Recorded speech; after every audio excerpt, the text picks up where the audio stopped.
Okay, look at the first box again. Посмотрите снова на первый прямоугольник. What were the dates for papyrus when it started and stopped as far as the manuscripts we have? И с какого времени,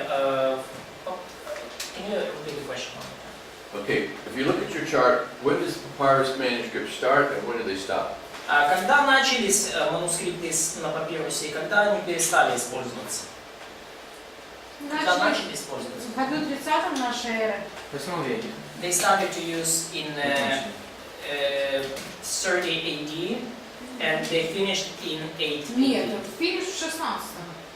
Папирус. Ну так вот, а вот отсюда идет. Папирус. Папирус.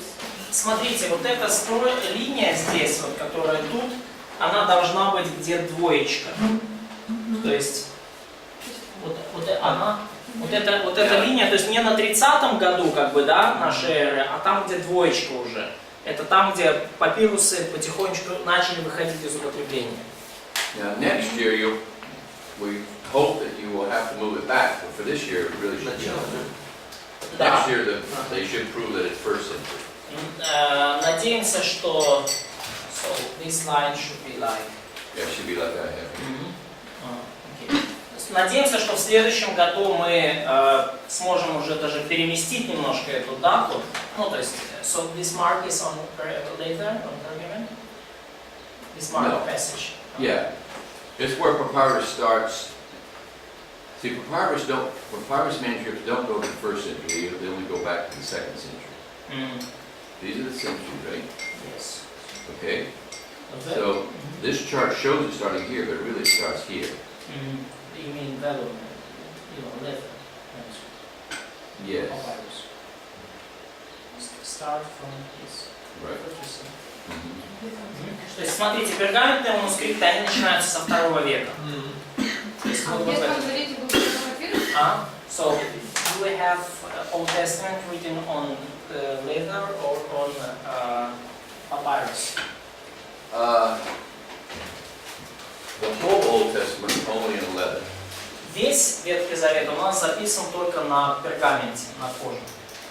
But it was 1,000 years after this, after Jesus.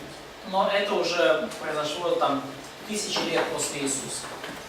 Но он был записан целиком на пергаменте. Okay, now vellum is also parchment or leather. It's just basically animal skin. Ну, пергамент, то есть это кожа, это, ну, по-разному можно назвать, но по сути это кожа животных. You can see it lasted a long time, from 2nd century all the way to the 15th century. Вы видите, что пергаментом пользовались очень долго, от 2 столетия до практически до 16-го. Okay. Now, what they would do is you kill an animal and you stretch it out as much as you can, take the skin off. Как вы получали его? Вы убивали животное, скажем так, снимали с него кожу, растягивали ее, насколько возможно. Sometimes you get a lot of them and you dry them out as much as you can. A lot of them. You can see a lot of hides. Иногда было много Skins. шерсти, которую надо было убрать. Специальное животное или любое? What are the special animals? They made leather. I mean, they made this stuff out of cows, Они делали пергамент из коров, goats, козлов, and actually other animals, but the main ones are cows. ну и других тоже немножко, но в основном это из коров делали. Эти овечки. А what They about even sheep? use antelope and deer.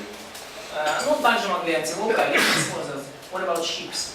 Sheep is used more in the Middle Ages, a little later. Овец использовали в средние века, немножко позже. А раньше не использовали кожу? A lot of Jewish manuscripts were made of sheep. Много еврейских манускриптов также было сделано из овечьей кожи. But later, not Но this time. позже, но не в эти времена. Okay. There was a couple ways they could take this. You have to take the hair off. То есть вам нужно убрать шерсть с кожи, да? There's what we call wet scraping and dry scraping. То есть и есть два способа: влажное соскабливание и сухое соскабливание. In wet scraping, they would get the skin soaked in water. И при влажном соскабливании они эту кожу с шерстью помещали в воду. You put it on a big log or big board like he has.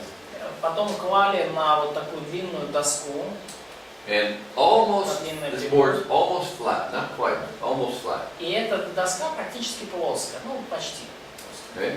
And you have this big tool, like a big knife blade, a special made device. И у вас было специальное такое приспособление, как нож, большое лезвие плоское, широкое. And you scrape it and the hair comes off. И вы соскребаете кожу, вы соскребаете по сути вот This эту is, влажную шерсть с кожи. This is dry scraping. А вот это сухое соскабливание. Dry scraping, you stretch it all the time. You stretch it from the outside and you scrape it with special tools. This is dry, yes? Да, вот при сухом соскабливании. Maybe. Yeah, I think they both say wet, don't they? Yeah, both wet. So this is dry. It's actually the dry one. So this is dry. So I don't know. this is skin. So almost the same thing, but on a without. No water. Да, без воды. Ну, короче, практически то же самое, They're растягивать stringed all кожу. around it, or stretch it all the time. They stretch. Да, то есть они ее растягивали, эту кожу при этом постоянно, при соскабливании. Вот натягивали на такой Here's a- основу. This is a woodcut image from the Middle Ages where they were doing the same thing. Ну, вот эта картинка с эпохи средних веков, но в принципе они делали то же самое. And this is when they were making, at the parchment factory in Israel, they make these almost the same in modern day. И вот это специальная как бы, мастерская по приготовлению таких пергаментов. Она сейчас в Израиле, но точно так же они делали веками. And these would be made for official Torah scrolls. И for official tourist. Torah scrolls, yeah.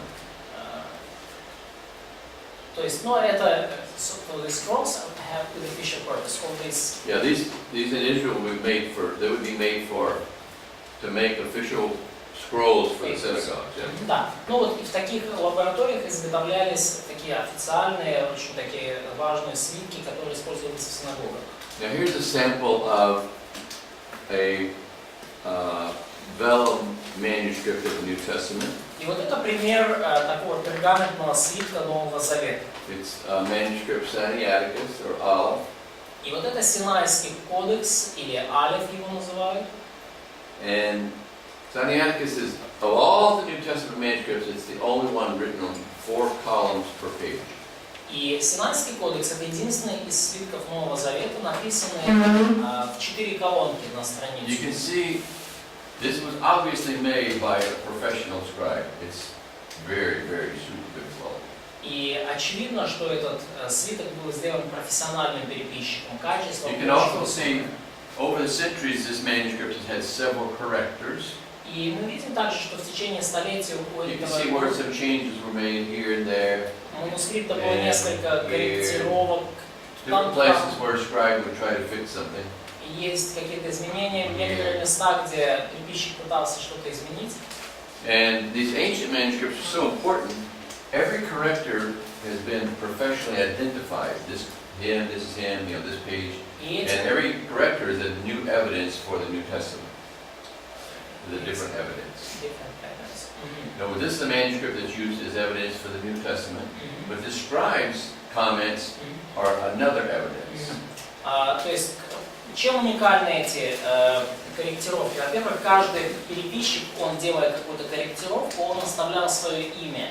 То есть он подписывался. Because he got this, the scribe got his information from somewhere, but we don't know where.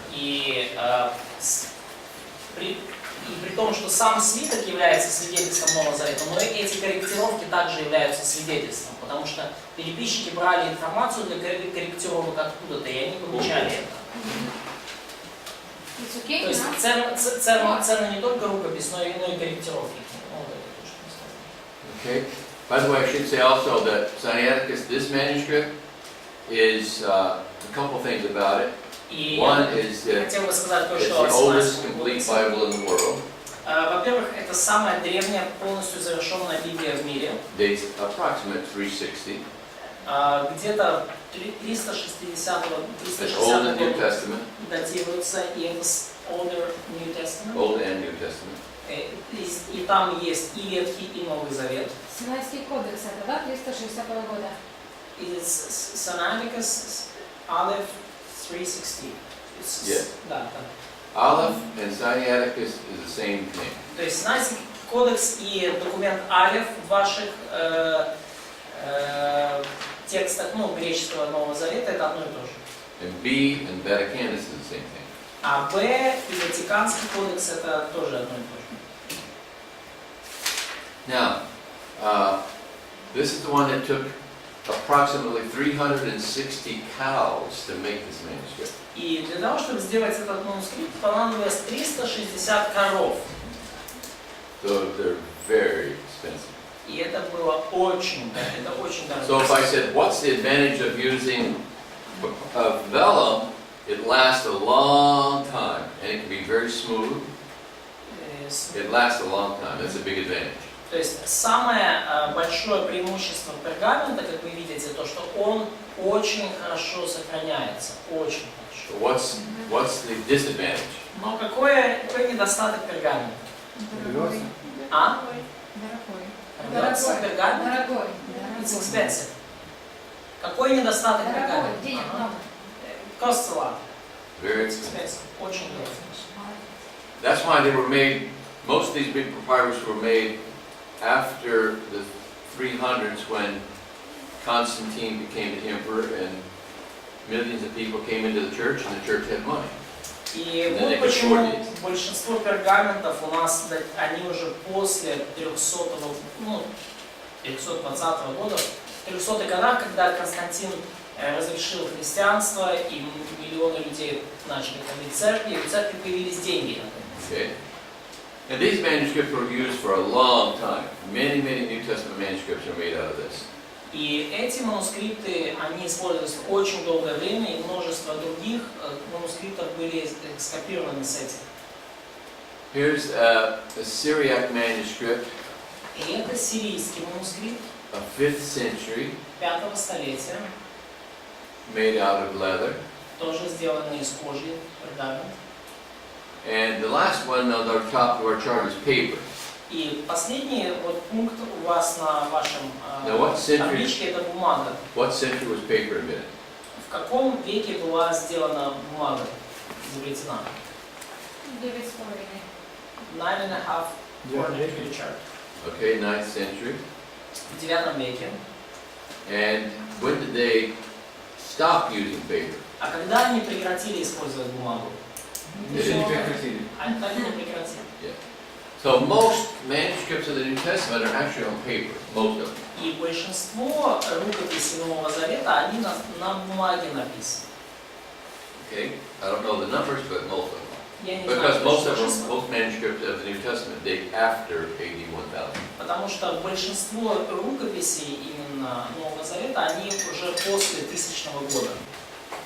Now, you can see papers from the 9th century on, and what would be an advantage of paper? И вот вы видите, с 9 века начинается использование бумаги. Какое преимущество бумаги? Как вы думаете? Недорого. Cheaper. Okay, once they began making a lot of it, it was cheaper. At first, it was not cheaper. Ну, когда ее начали делать уже в большом количестве бумаги, она была дешевой, а Это изначально она не была дешевой. Экономично. More economic. Okay, another big advantage is that once they learned to make it good, they can make it very smooth. It's very smooth, better than animal skin, better than papyrus. Но как преимущество бумаги в том, что когда ее научились делать хорошо, то она была очень гладкая, намного более гладкая, чем папирус или кожа животных. And one disadvantage is that you had to be careful because it could tear up pretty easy. Ну и недостаток бумаги, что надо с ней быть осторожным, потому что она легко рвется. Okay, now look at the second. Oh wait a minute, let's look at a couple of papers. Here is part of Luke from an Aramaic Armenian manuscript.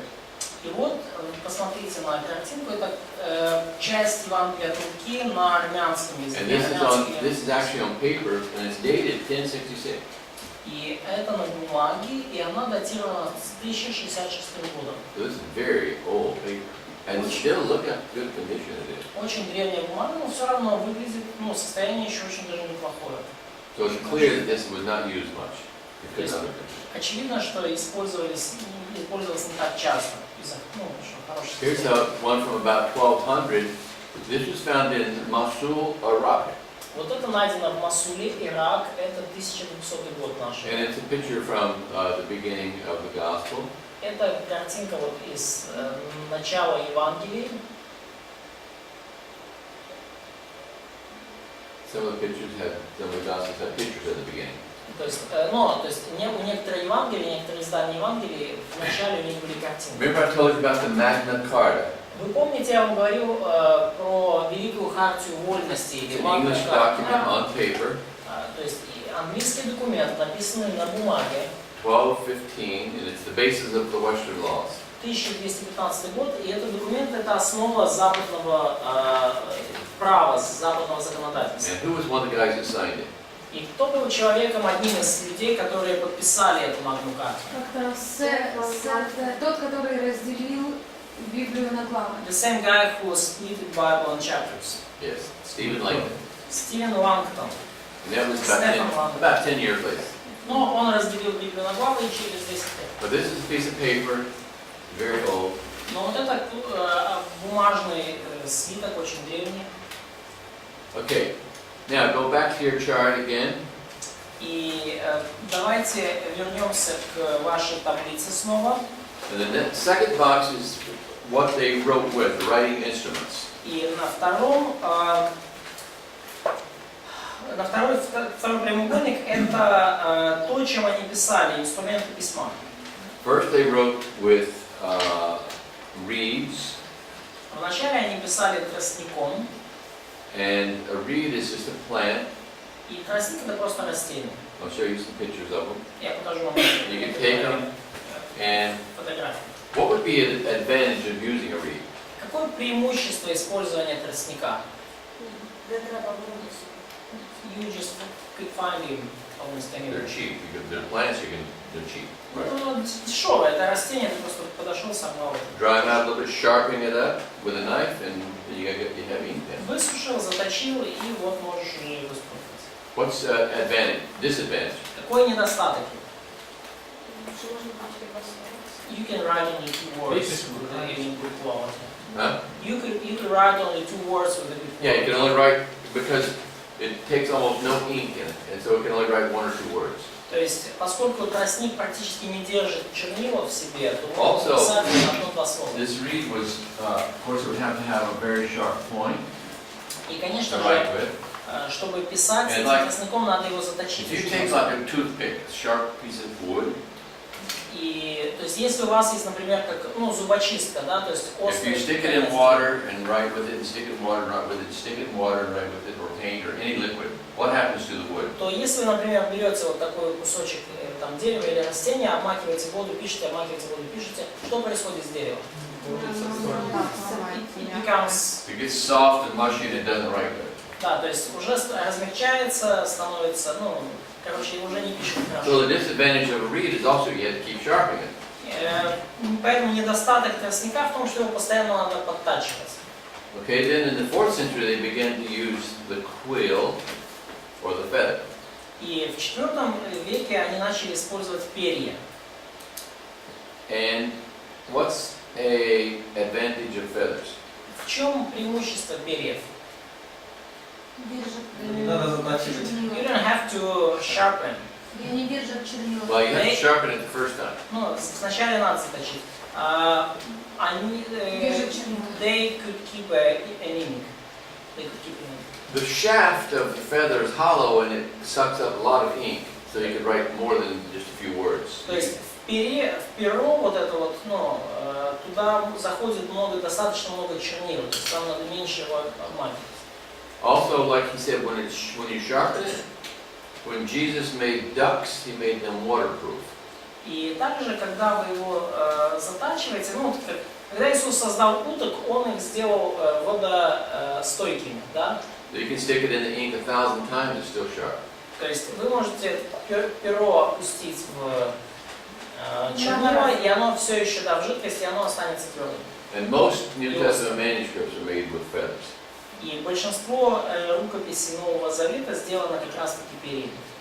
Now this is another kind of stylus or reed. This is made of metal.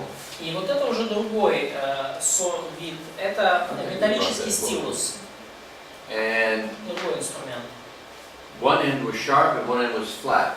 Один кусочек был острым, второй кусочек был затупленным. This actually is a picture from Pompeii. Это, кстати, картинка из Помпеи. And what they would do, Pompeii was covered in AD 79 by the volcano. AD 79. Город Помпеи был разрушен вулканом в 79 году нашей эры. And they would have, they had like a little thing kind of like this. Well, actually I'm not very good of artist. Ну, я не так хорош, может быть, в Kind of like a little box искусстве, но... that folded, like a book that was full, only made of a wooden box. То есть была деревянная коробка, похожая на книгу. And inside this was all wax. All wax. И внутри этой коробки, so something they read with, write with. No, wax is like, you may know what is wax? Wax. It's like a candle made out of wax. Воск, да. То есть и внутри был воск. Вот деревянная коробка с It was воском. flattened out this wax, and they could use this sharp metal thing to write notes in. Да. То есть была такая как бы деревянная дощечка, да, покрытая воском. И на ней они писали. And then when they finished, they could take the flat end and they rub it, that metal part here. And that it was flat, and they would rub that and it would smooth out the wax, and you could reuse it for another note sometime. И вы написали там что-то, и потом, если вам надо было что-то еще написать, вы могли плоским кончиком стилуса просто стереть то, что вы написали, и писать что-то снова. So today when I come home, I go in the kitchen and I see Nancy put a note on the refrigerator, and it says, take out the trash. И, например, когда я сегодня прихожу домой, то вижу записку на холодильнике, мне Нэнси оставила, вынеси мусор. 2,000 years ago, the man would come home and there would be this tablet on the table. He'd look and it'd say, take out the trash. И 2000 лет назад мужчина тоже приходил домой, на столе у него лежала такая восковая дощечка, и на ней было написано «Вынеси мусор». Unfortunately, nowadays you text me and say, take out the trash. Но, к сожалению, сейчас мне уже можно смс-ку прислать и написать «Вынеси мусор». Technology changes, but trash is still there. Технологии меняются, а мусор все там же. Okay? Now, this is actually mentioned in the New Testament, this box. И, кстати, вот такие вот глиняные восковые таблички, они упомянуты в Новом Завете. I think it's Luke 1:61. И, по-моему, Look and это see. Луки 1:61. Luke 1:61. Я думаю.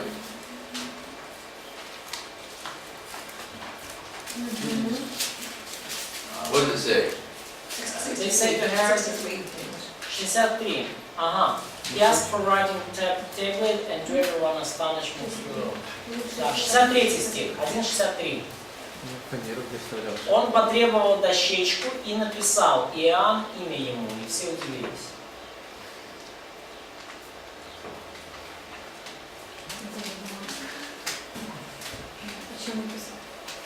And so when Zacharias said, bring me a tablet, that's what he was talking about. Когда Захария сказал, да, принесите мне дощечку, вот именно вот это он потребовал. Now these are reeds that you write with. И вот это вот тростник, которым вы писали. And you can see, on the right side, you can see, over there by your hand, you can see the very bottom corner, how sharp they get. And you can see the little hole in it. То есть вы видите, да, вот See that little hole in the shaft? A little bit of ink would go острие in. заточенное, и вот здесь вот небольшая как бы дырочка, ну то есть туда набирается вот через эту дырочку немножко чернил. But only a tiny bit, tiny little bit of ink would go in. Но Just enough совсем for words. небольшое количество чернил может набраться через эту небольшую дырочку, и поэтому достаточно только на 2 слова. You can see they have to be very sharp or they won't write. Вы видите, что должна быть очень острая вот эта вот, очень острый кончик, иначе он писать не будет. Okay? And of course the feather.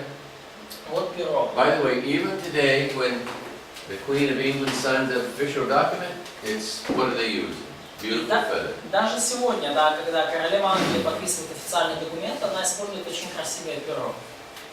Have you ever seen President Obama sign a big important official document? Вы когда-то видели, как президент Обама подписывает очень важные официальные документы? This is what the United States presidents do. Вот что делает президент Соединенных Штатов. They send their workers down to the city and buy a box of cheap ballpoint pens. Они посылают своих сотрудников в город и покупают целую коробку дешевых авторучек. Maybe they cost 30 copies, Ну, 50 copies. I don't know, maybe, I don't know, what is the 10 cost? Cheap one. kind of 2 or 3 гривнас. Okay. То есть они покупают там ручки, там, коробку ручек по 2-3 гривны, там, по 5 максимум. And what they do is let's say his name has 10 letters, Barack Obama or whatever it would be. И скажем, вот, He takes 10 ink pens, and he signs one letter with each pen. И, допустим, имя там подписывающего состоит из там 10 букв Барак Обама, и он каждую букву пишет отдельной ручкой. Почему? Почему? Are you serious? Yeah, they do. Why? Because that ink pen, some famous treaty or some very important document, those ink pens become very valuable collector's items. Потому что такие ручки автоматически становятся очень ценными в глазах коллекционеров, если ими был подписан какой-то важный документ. They think of everything that makes money. Они пытаются из всего сделать деньги. Okay. Now let's see if there's anything else. Okay. Now look at the next one is the Вопрос. writing style. The question. Okay, yes. Точнее, это не вопрос. А можете рассказать по поводу чернил? Какие чернила использовали? Какие? Can you say more about the ink? What ink was used? Ink? Yeah. How it was, Yes. what it was made from? You need to read my new book that's coming out on terms about Bible translations and so what's the name of that book? Definition of Bible translation terms or something like that. Ну, вам нужно прочитать мою новую книгу, которая называется как «Определение терминов о переводах». Most ancient ink was made out of what we call iron gall. Some stuff that comes from metal. Iron gall. Yeah. G-A-U-L would be. Or G-A. Sometimes they made it out of like walnuts, some nuts that have oil in them. То есть большинство некоторые чернила иногда делали из орехов или из чего-то, что содержится что содержит в себе какое-то масло. The cheap ink was just made out of soot from like smoke or a candle. Like if you hold up a plate and you put a candle and it turns black, they would take that, scrape that blacks off and mix it with a little oil and mix it to make ink out of that. Understand that smoke, like if you put a candle underneath a plate above a candle, it'll turn black. Да. И самые дешевые чернила делали просто из, что вот, допустим, свечка сгорает, нагар образовывается, да, то есть если, допустим, вы поставите какую-то тарелочку под свечку, то, покроется черным, сажа, и сажу смешивали с маслом просто. So they had 3 or 4 ways they could make ink. То есть было 3-4 способа, как сделать вот эти вот. The most common way was some form of iron gall. It's a product of iron. And Значит, самые дорогие это English word, iron gall. I-R-O-N. Gall. G-A-U-L. I think, right? And they would get these black resin stuff out of these and mix it with oils until they got just what they wanted. То есть, я так понял, железные руды, и просто они черные, что было черным, оттуда доставали и смешивали с маслом и получали черный. And there were people that made this for a living. They manufactured ink for a living. И многие люди, они производили чернила, но это была их работа, то есть они делали чернила. Some documents have actually been written with like plants that have like red or dark blue or black, like a beet. A beet is real bright red. What's a beet? What's it in Russian? Anybody know? Sugar beets. Но Like you некоторые, make borscht from.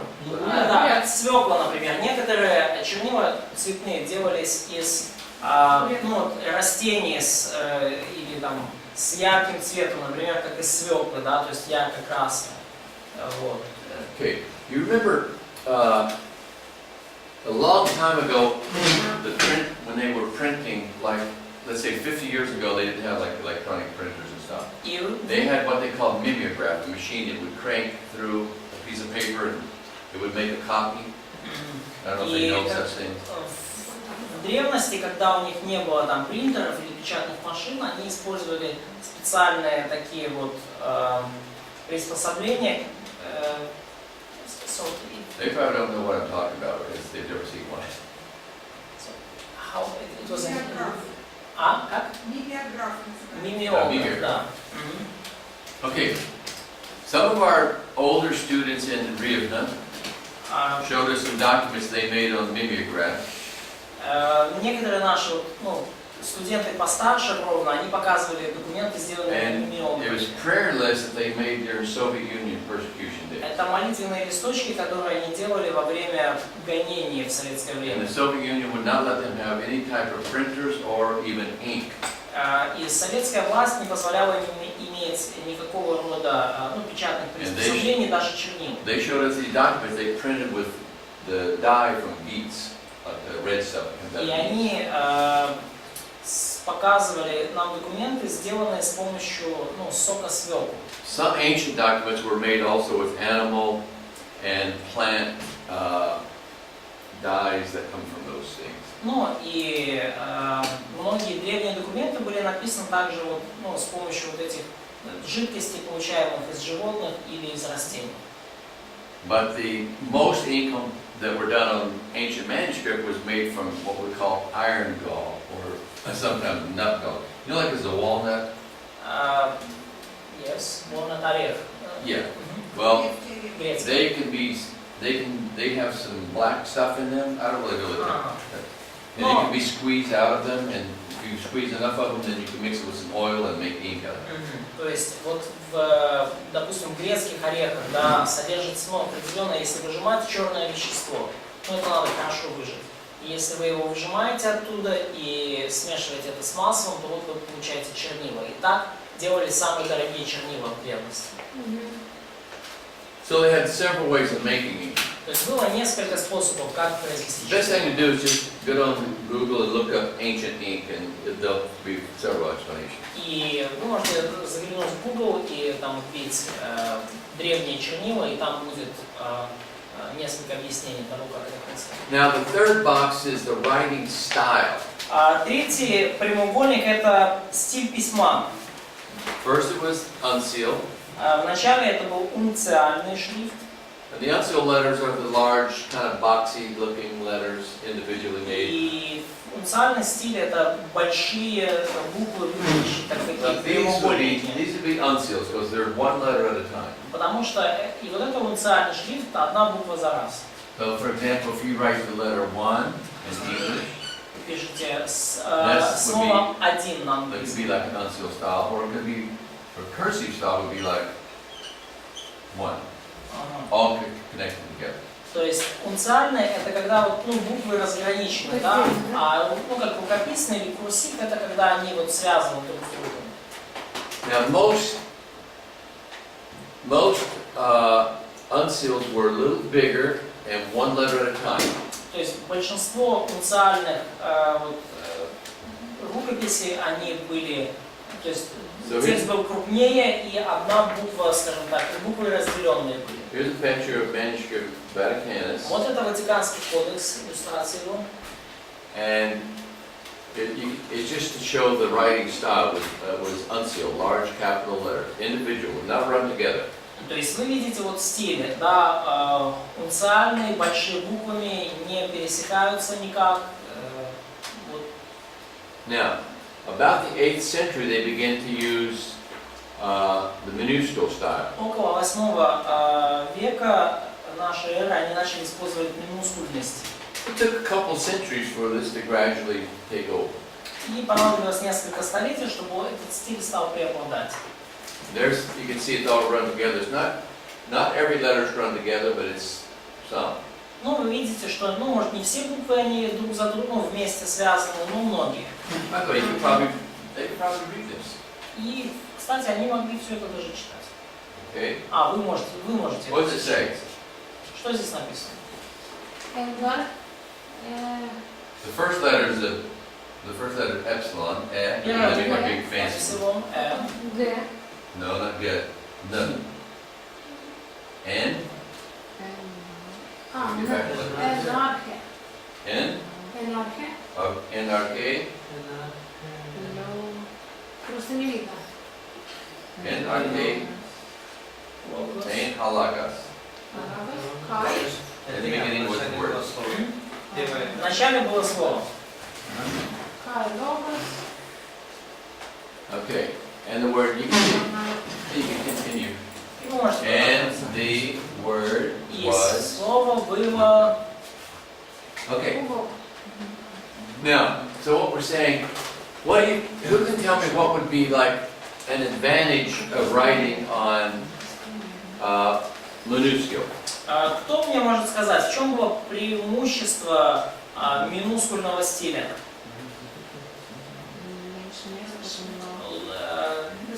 It's more economic from the point of space. So Okay, it it's doesn't less- take up as much space, so you use less paper, so it's cheaper.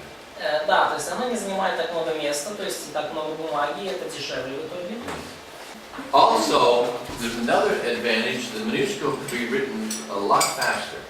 И еще одно преимущество минускульного шрифта, что намного быстрее писать, ну, таким стилем. So they could make a New Testament 1/3 the cost with minuscule as with uncial. It's Right. 1/3 cheaper.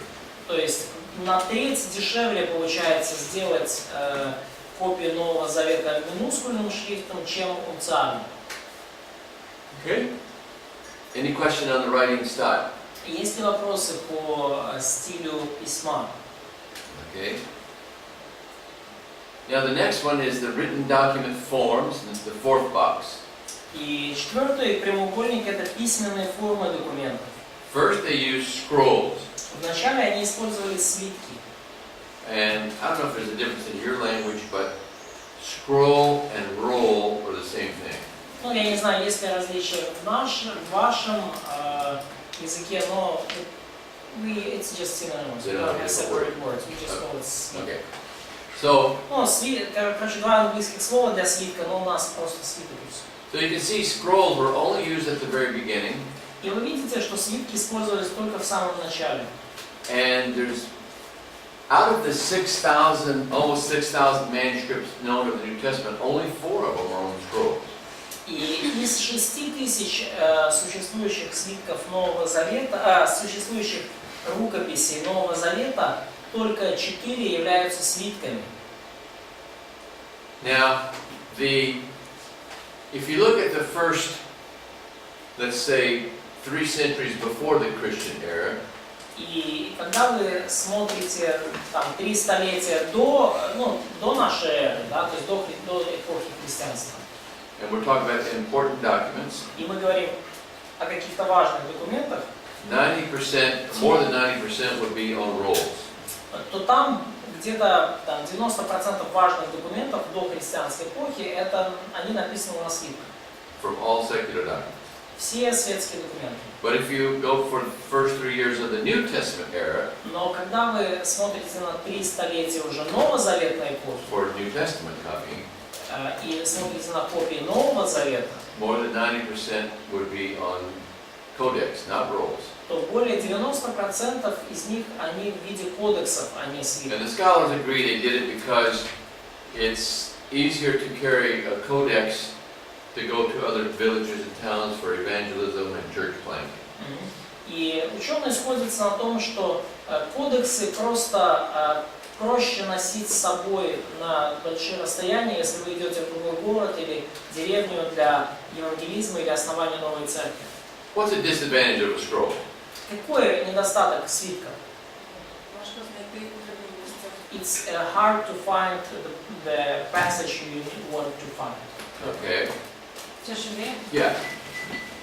Everybody pretend like you have a scroll in your hand. You hold it half here and half here. Ну вот представьте, что у вас есть свиток в руках, половина здесь, половина тут. Everyone do. Ну вот представьте, вы возьмите вот так. And I'm the teacher, and I have my scroll, and you have your scroll. Я предучитель, у вас своя копия Нового And Завета, у we're меня reading своя. in Matthew. И мы читаем Евангелие от Матфея. And I said, now let's turn over to Luke. И я говорю, давайте теперь откроем от Луки Иван. Did everybody go like this? И вы начинаете. Have you ever heard of carpal tunnel syndrome? А вы слышали про, ну, вот, скажем так, болезни кистей? Ревматизм. So that would not be easy. Ну да, то есть вот это вот оно не так просто. And you're witnessing to your neighbor, say, let me get my Bible, and you say, okay, just a minute. And you go, where is? И вы свидетельствуете своему соседу и говорите, сейчас давай открою свою Библию и It's much easier to use a book. То есть намного проще использовать Библию. Okay? Now, this is the original papyrus roll that we showed a picture of earlier. Ну вот это вот как бы изначальный свиток на папирусе. But the codex, позже. the codex is just means book. А кодекс буквально значит книга. You can see this codex is made from a lot of sections, maybe 10 or 15 sections. То есть вы видите, что вот этот, например, вот эта книга, она сделана из там 10-15 там секций там. And maybe each section would have 30 pages. И может быть в каждой секции там страниц 30. And they would fold it together and sew that. И они соединялись вместе и сшивались. That section would be a choir, and then they have maybe 20 or 30 choirs, and that would be the book. Каждая секция называлась хором, могло быть там 30-40 хоров, и все это вместе образовывало книгу.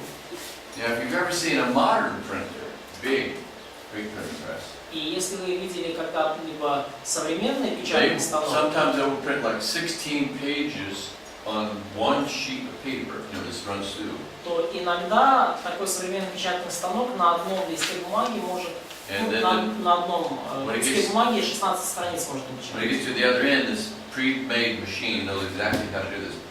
Cuts it all, stamps it, and ships it, and all the pages are in the right order.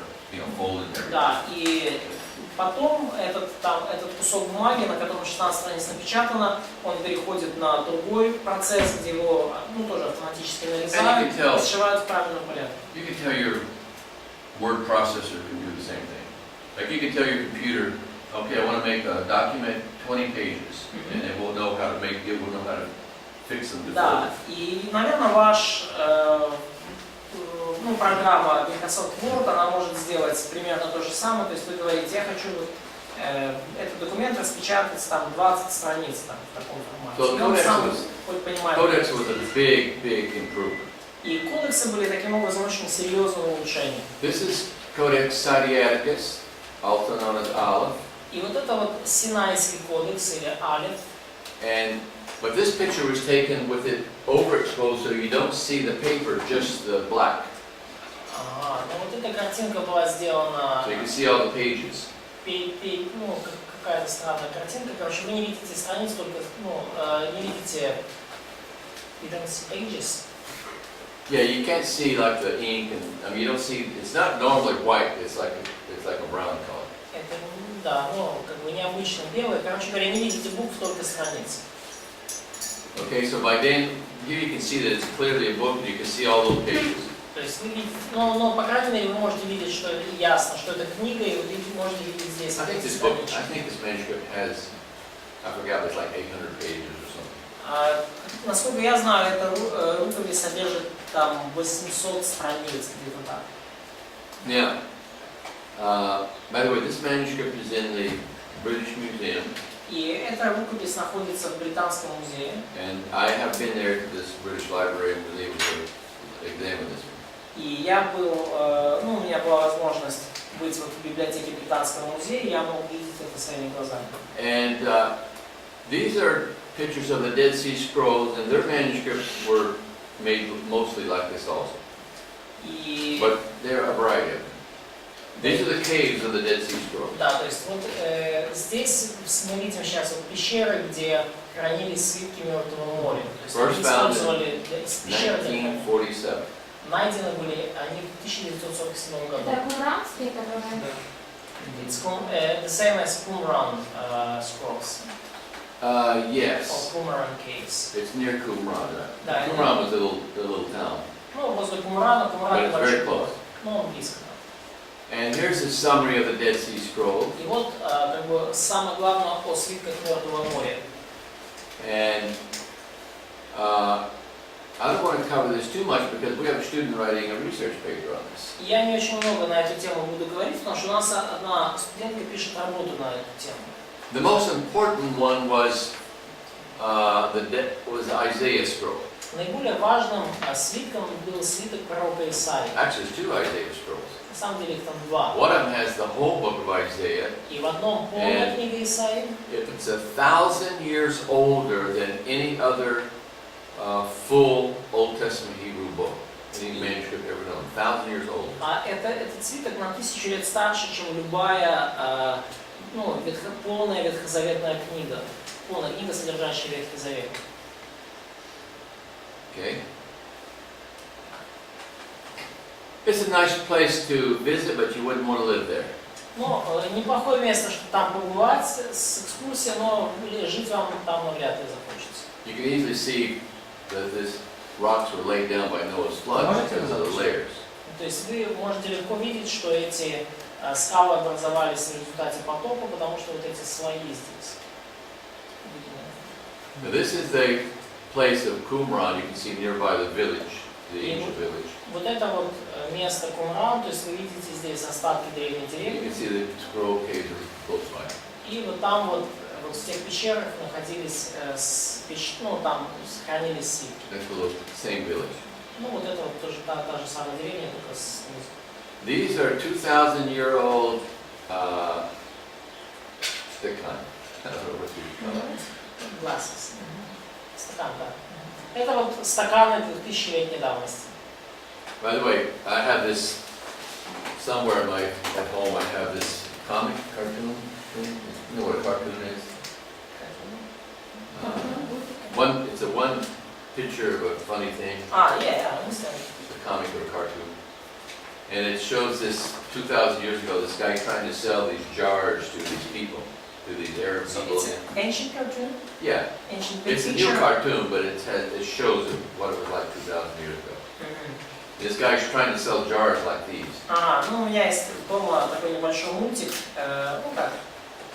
комикс, и там показывается, как 2000 лет назад вот такой какой-то человек пытается продать вот такие стаканы. And these women are looking at all these jars he has, these clay jars he has. И вот там женщина смотрит на все эти глиняные And he said, горшки, которые там сделаны. these are very good quality. И он говорит, что они очень хорошего качества. He said, they're guaranteed to last 2,000 years. Он говорит, что я гарантирую, что они просуществуют 2000 лет. And they're the Dead Sea Scroll jars. А это были, горшки, вот... These are the jars that the scrolls were put in. These are the jars. В эти горшки они помещали свитки. Okay? And they were discovered by a little boy who was looking for his goats or sheep, I guess. И нашел And их he threw a маленький... rock to try and scare the sheep, and it went in a cave and hit one of these jars and broke the clay jar. He said, oh, what's that noise?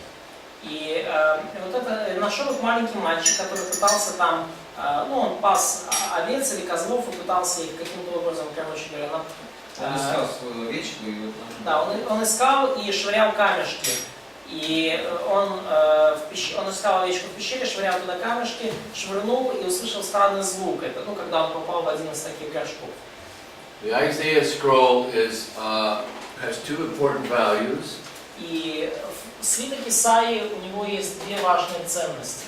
And one would be that it's 1,000 years older than any other Old Testament book in Hebrew. Во-первых, ценность в том, что он на 1000 лет старше, чем любая другая запись, ветхозаветная книга, известная нам And на another английском. is that it shows that the Masoretic text had been translated absolutely incredibly accurate. There's almost no difference, just a small amount of difference between 1,000 years. И второе было обнаружено, что масоретский текст был передан с очень-очень высокой степенью точности. В течение 1000 лет точность передачи практически невероятна. Another amazing thing is that when this goes from Isaiah 39 to 40, there's no chapters, but when you get to that section, И другой важный момент, что когда они добрались вот до глав 39-40 Исаии, то есть, не было тогда разделения на главы, they just write it like it's all one book. то как бы все это выглядит как одна книга. So it proves that these ancient scribes had never heard the 2 Isaiah theory or the 3 Isaiah И theory. поэтому из этого стало очевидно, что вот эти древние переписчики никогда и слыхом не слыхивали о современных теориях, что было там 2 книги Исаии. Okay? А есть две книги Исаии?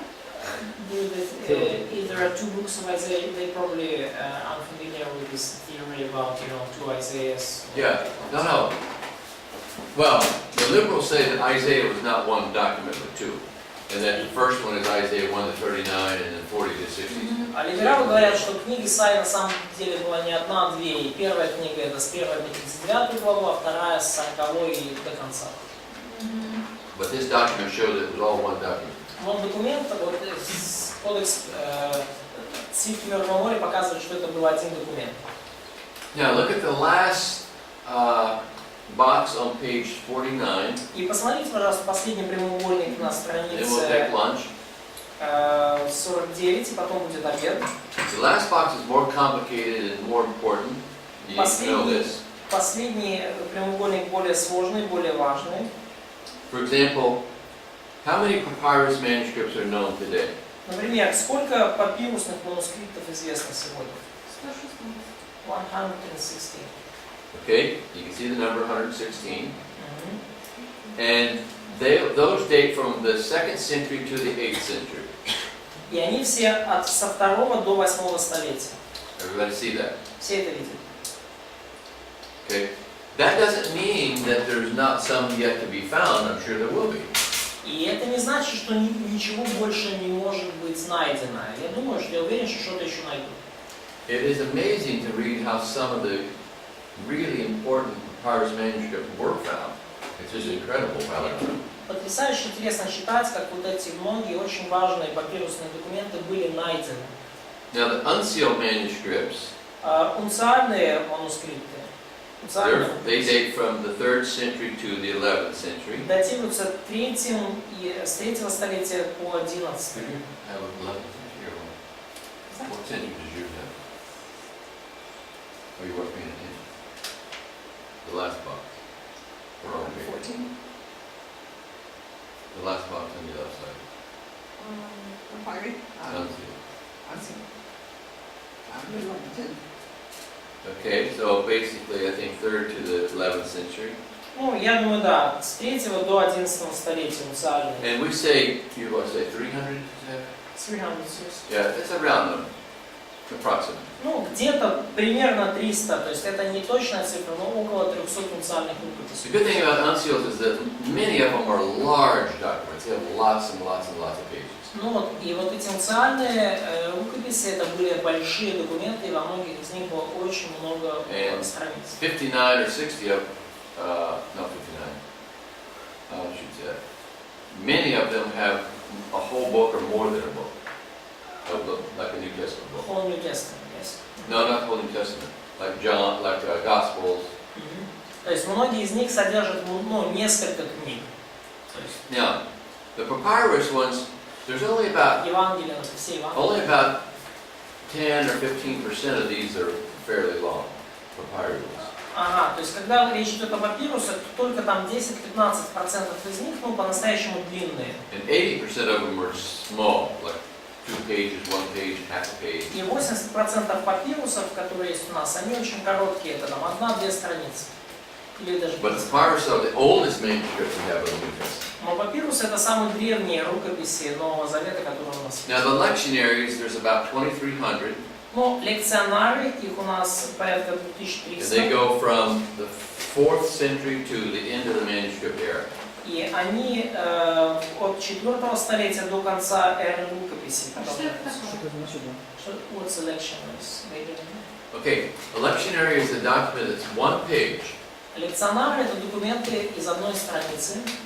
and the guy who gave a speech would be the lector. И тот, кому предстоит произнести The речь, little это pulpit лектор. thing he said in front of him is the lectern, И вот кафедра или там, то, с чего он and the произносит, document is the называется lectionary. лекторн, а документ, с которого он читает, это лекционар. Instead of trying to bring a whole Bible up to do the reading, like on Sunday morning or whatever, И вместо того, чтобы приносить всю Библию для чтения, например, в воскресное they утро, would just bring one page with what they're going to read that day. и они просто приносили одну страничку с тем, что им предстоит прочитать сегодня. And on the left margin it say arche, and on the right tell us start, stop, start, stop, start, И stop. в левом углу было там архе, то есть начало, старт, и в конце было телос, то есть финиш, Yeah. конец. The disadvantage is there's only one page. Но недостаток таких лекционаров, что там только одна страница. The advantage is that they go back very long time ago to the 4th century.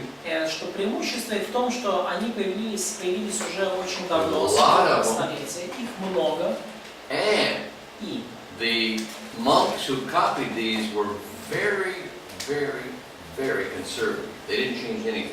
И монахи, которые копировали эти лекционары, они были очень, очень, очень консервативными, они ничего не меняли. So the old ones are basically identical to the new ones. I mean, from the 4th century to the 16th century, they changed almost nothing. И практически древние лекционары и лекционары попозже там почти одинаковые. То есть лекционары 4 века почти не отличаются от лекционаров 16 века. То есть настолько... And so it gives a witness to the very old text because they're so consistent. И в силу такого постоянства они нам свидетельствуют об очень древних текстах. I think 100% of these are, almost 100% of them are Byzantine texts. И я думаю, что большинство из них, практически 100%, это византийские тексты. The minuscules from the 9th century to the end of the manuscript era, Минускулы это с 9 столетия до конца печатной. there's about 3,000 of those, Их порядка 3000. they're round numbers. Это такой And those are округленный. mostly Byzantine texts. И в основном это также тексты византийского типа. There's about, I think, about 58 of these have the whole New Testament. И кажется, что порядка 58 из них содержат Новый Завет целиком. Only one uncial has the whole Old Testament, that's Sinaitic.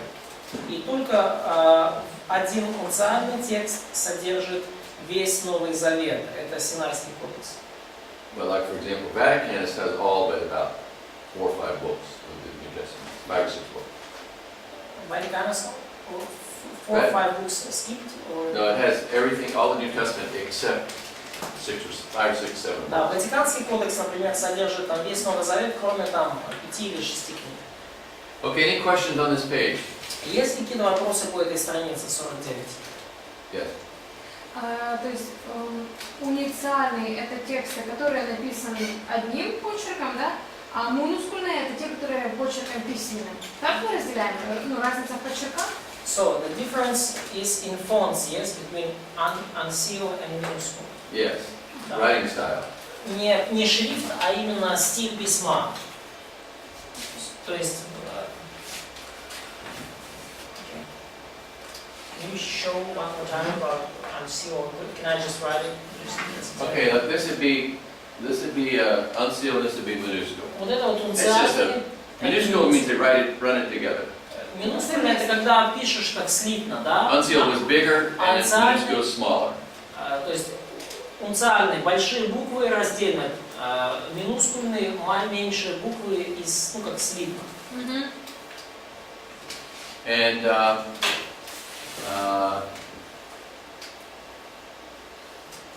The unseals are generally much easier to read than, you can see how clear these letters are, this Да. unsealed style. Ну, и унциальные, конечно, в целом, конечно же, намного проще читать. То есть, например, вот как здесь вы видите.